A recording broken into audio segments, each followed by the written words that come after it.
They arrive and Philip opens the door. Ray is stunned. The place is full of people. It's not a dump at all. This is Hotel Philip and he's the owner. Damn, the kid's a businessman. Ray notes there must be about 100 people inside, but Philip corrects him. It's 186, including those who work outside. The protagonist realizes everyone there has something in common, and Philip asks how he noticed. Ray replies that all of them are people who wouldn't be accepted in other groups.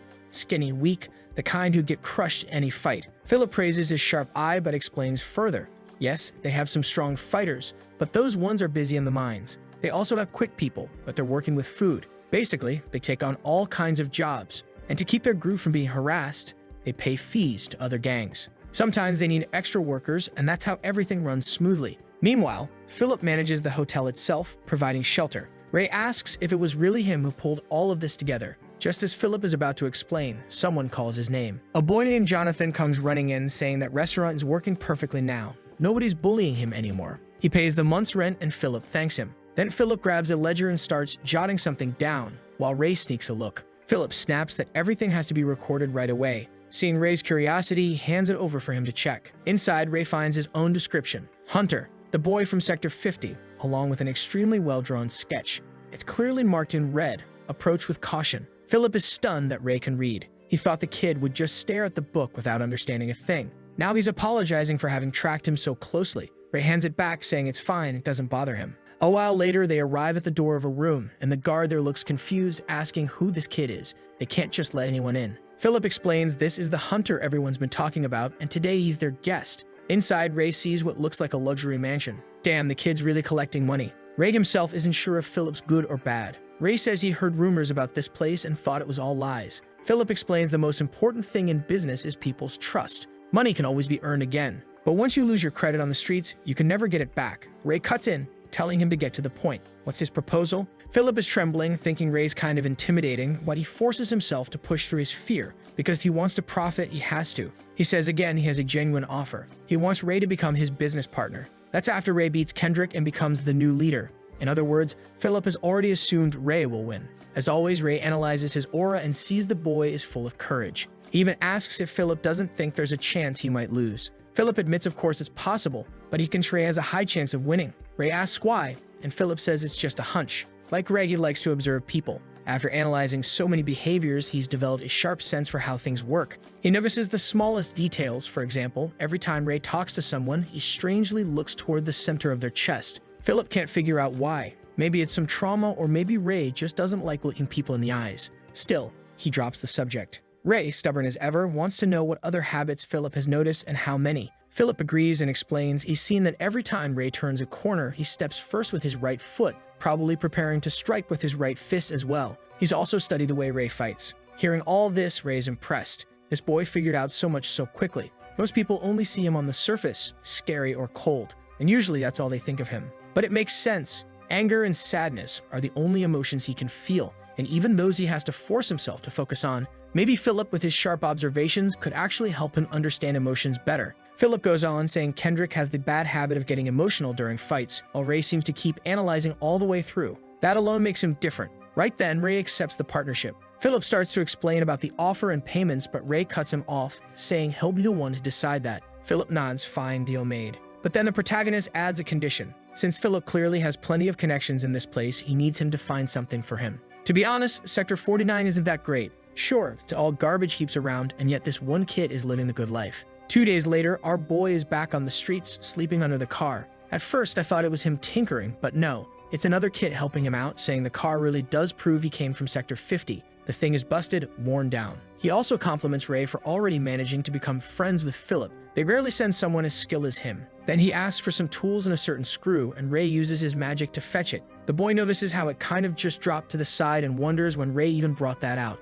Ray doesn't answer, just stays quiet. After a while, the kid looks beat. Man, this world is only full of children. It's like Neverland. Kids fixing engines, running hotels, while I'm here old and washed up, doing nothing but making YouTube videos. Maybe I should get a real job. The boy goes on, saying he rigged the part to cool the engine down and warns Ray not to tell anyone, but he used one of the most expensive ones. That's because it was Philip's request, and Philip's seen as everyone's savior. Without him, he'd never have gotten work. Ray notices at the very least this kid is popular. Then the boy pulls out a sheet of paper, saying Philip told him to deliver it. The message was too complicated to memorize, so he put it in writing. He waves goodbye to Hunter and says they'll see each other again. We see that the information Ray asked Philip for was obviously about mages. Philip had said fine, he'd start right away. Ray wanted every detail, and Philip told him to remember who he was dealing with. Now looking at the page, Ray can't believe he gathered all this in just 2 days. The notes mention 2nd Street.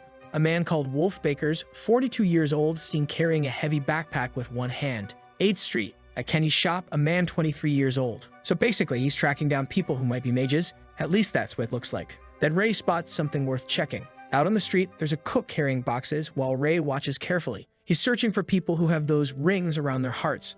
The first man is crossed off the list. The second, when a steel pipe was about to fall on him, suddenly a gust of wind knocked it aside. Strangely, the man didn't even flinch, so everyone suspects he used wind magic or something similar. Ray thinks this one might be worth investigating. But when he reaches a shop, there are guys complaining it's closed. The one on the right says, of course, it gets stoned every day. The other responds they're supposed to keep throwing stones, that's the job. Their pay will double if the place gets put up for sale. Then one of them, holding another rock, says this time they'll smash the upstairs window and force whoever's inside to leave. Just as he's about to throw, the red-haired girl from before appears, ordering them to get lost. She says she heard everything, knows they're throwing stones on purpose, and tells them they'd better disappear. Ray notices she's brimming with courage and anger, but at the same time there's a trace of black mana. She's afraid. The boys taunt her, saying they can tell she's scared. She insists adults will come, right before a rock nearly hits her in the face. One of them mocks her, saying they know perfectly well there's just one old guy there, not a whole crowd ready to deal with them, so she should shut up and leave. He hurls another rock, aiming for her face, but Ray moves to step in, and then the redhead herself raises her hand and uses wind magic, making the rock drop to the ground. Ray has found the mage he was looking for. He slips back into hiding while the boys stand there confused, wondering what just happened. They convince themselves it was their imagination and prepare to throw another stone. Ray, of course, is certain that was magic. The guys jump to the other side, tell her to stop pretending, and throw 2 more rocks. This time, she's clearly out of energy to block them, so it's the protagonist's turn. He does the same thing, only the stones don't just fall to the ground. No, they bounce straight back into the faces of the idiots who threw them. At least he managed to send the magic, though it fizzled out at the end. Looked like it came through his hand. He looks at the girl and says it's been a while since they last saw each other. With that, the 2 bullies get beaten down and tossed into an alley. She thanks him for defending the place. He says it's no problem, but he's here to ask her something. She says the same, and then they both end up asking each other if what they used just now wasn't magic. Realizing they asked the same thing, she tells him to come inside so they can talk. Inside, she introduces herself as Veronica, and he says his name is Ray. She apologizes for yelling at him that first time she thought he was one of the kids throwing rocks. He tells her not to worry about it. All he wanted back then was to take a look at the library. That had been his only intention, but he never imagined he'd actually find a mage here. After sitting down, he asks where she learned magic and if it was her grandfather who taught her. She says yes, of course, since he's a mage. Ray wants to meet the man, and she says fine, he's upstairs. But first, they need to deal with the cut on Ray's face. He insists it's nothing serious, but she does the classic, puts her hand on his cheek and uses a healing spell. She says it's taken care of, but Ray wants to know how she did it. He noticed she was channeling a strange white mana, moving it around. He's never seen anyone use that type of mana for healing. He's spotted white mana many times before, but it's incredibly difficult to control. He's never managed it himself. Normally, it only shows up when someone sacrifices themselves for another or does something selfless and kind. But those feelings are too far of reach for him. The girl just says it's nothing special. It's simply a healing spell. And what's this about white mana? Ray remembers Niles once told him he'd never heard of mana having colors. Normally, people just use magic without thinking about that. She repeats that she doesn't know what he's talking about, then asks if he means elemental generation.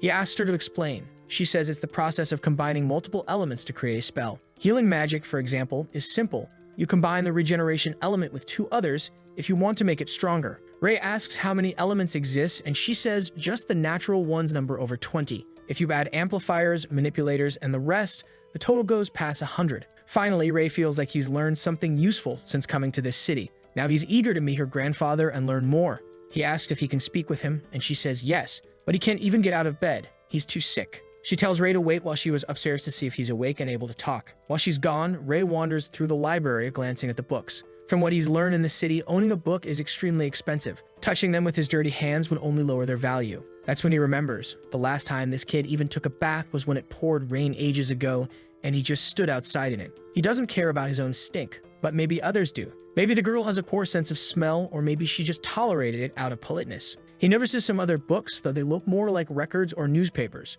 One of them is a study on elemental distribution across the sectors, and the reason for the expansion of the Black Rain. Next chapter, when she's coming down the stairs, she runs into an empty room. She thinks she took too long, but then Ray shows up right behind her, startling the girl.